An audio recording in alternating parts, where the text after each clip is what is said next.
also the end users not be able to track. So Biomass Fuel Vietnam in this comes at the good timing, and we are demanding a high quantity of the wood material, and we are understanding the importance of the legality and traceability.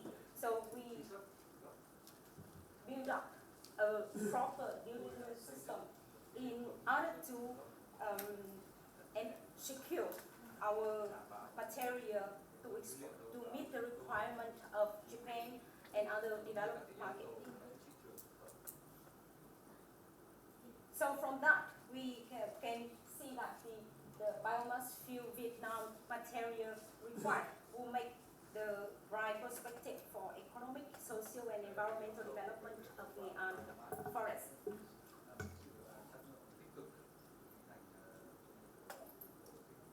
Next, please.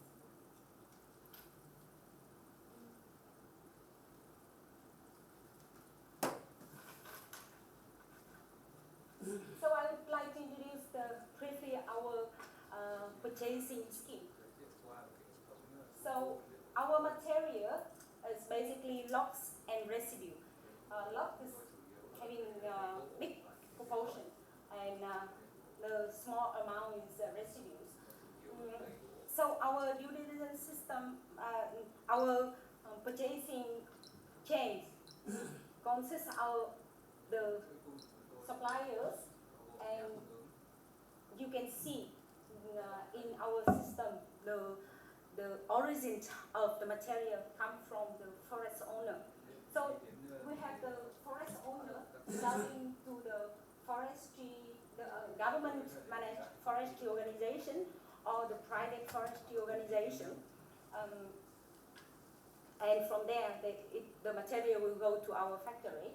And for the residues, we also take the additional attention on the traceable aspect, meaning from the forest owner, they harvest and they sell to the factories, wood processing factory, and they from the wood processing factory it will go to our plant. Next, please.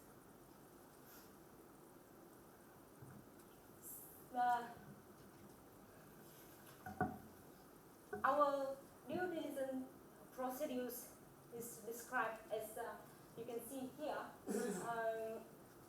In order to purchase any materials from the market or from the forest, we must follow all the due diligence procedure as there.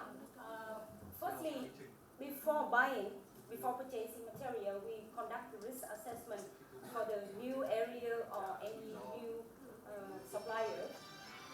We do the assessment, we do the evaluation and selection based on the GIA and FSCs and SPB standards. And from GIA and SPB and FSC, all the standards we combine and we make our purchasing policy and also due diligence system. So after supplier evaluation and selection, we also make sure to have a site visit randomly and regularly in order to comply and make sure and mitigate any low risk that is already detected from the risk assessment before. So if we have in the risk assessment, if we find any specific risk, we remove that from our supply chains. And if it is appear low risk, we have the mitigation measurement, and then we follow up and implement. Also, to implement the due diligence system, we record all the related documents respectively with our quantity of supply from the supplier, and it must be traced up to the forest owner. We understand the sensitiveness of the traceability of the residues, so we also take additional attention on the residues control.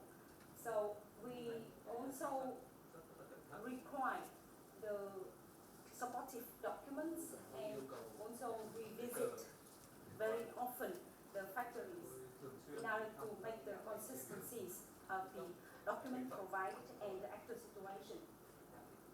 The risk mitigation and internal audit annually also conducted to ensure the appropriate implementation of the due diligence system. So you can see here. So here we have the supplier sitting. So at the beginning they used to complain to us that you require a lot of documents and supporting documents. But after many times of training and workshop, and now they understand, our supplier understand well our due diligence system. So I describe here how we require documents for the supplied materials. So all the quantity supplied, it must go together with the land title. It can be red book, forestry book, or the contract with authorities, which is already verified by the local authorities. And we accept the consistency of the area and the productivity at around 120 tons per hectare at the highest. And it also needs to go with the packing list, in which it has to mention the forest owner, the origin of the materials, the species names, and the quantity. Also harvesting documents, meaning the approval or whatever, depending on the situation. For example, like the contract with the farmer with the management board. So the harvesting documents need to be provided based on the Vietnam law. And also for the supplier, we require the input and output recording book, so that all information is there for us to track and to check the consistency. Also, we conduct the site visit report regularly at forest and wood processing factory. So in our purchasing policy, the regular visit is at least once every 6 months, and randomly visit is depends, but at least once every 6 months. So I'd like to share with you an example of our site visit checklist. So in every site visit, we have the checklist like this. So this is the previous file. It's a little bit small, but we have the checklist like this to make sure that all the criteria is checked. It's included the quantity, the consistency of quantity, species name, forest owner. Also, we check the condition of the factory and the social environmental compliance with the law, current law, and our sustainable requirement.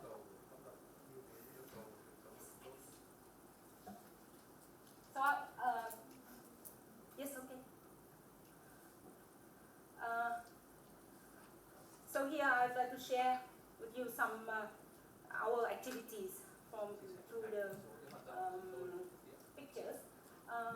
So here is we randomly pick up some red book provided from the supplier, and then we check.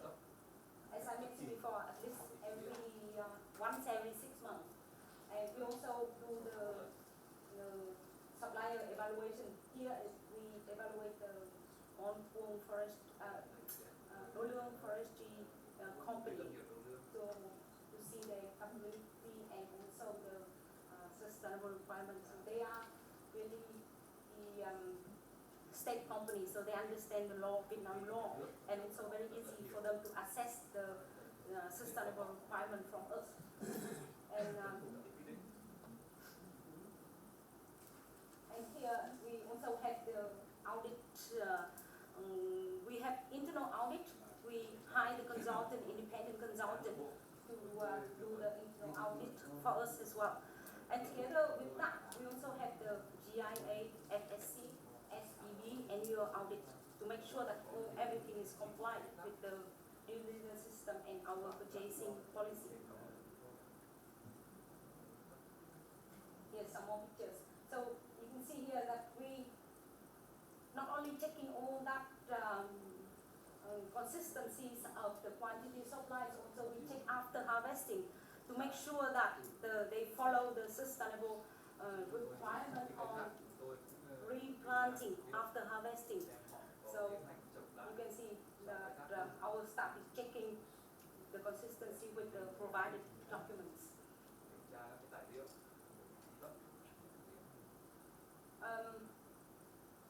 So here I would like to introduce a little bit details about how we check on the residue traceability. So from residue traceability, we avoid the sensitiveness of the imported materials. So from the material assessment from the beginning, we exclude all the material which related to the imported wooden.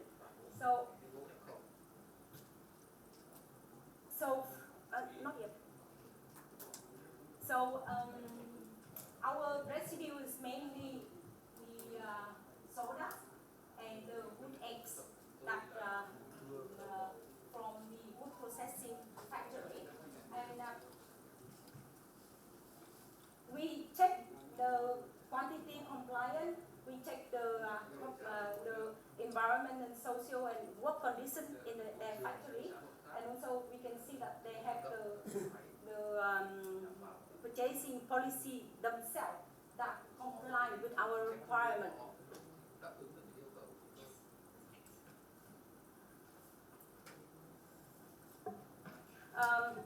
And together with that, we also have the training workshop and capacity building for our supply chains to make sure the sustainable standards compliant in the supply chains. We have a workshop, we have a commitment from the supplier to make sure that they are aware about our requirement. We also have the legal certification that the supplier have to certify that their material is legal and traceable. Also, our supplier and in our supply chain, the supplier has their own policy, and the sustainable requirement must be included in all their contract with the farmer and collector.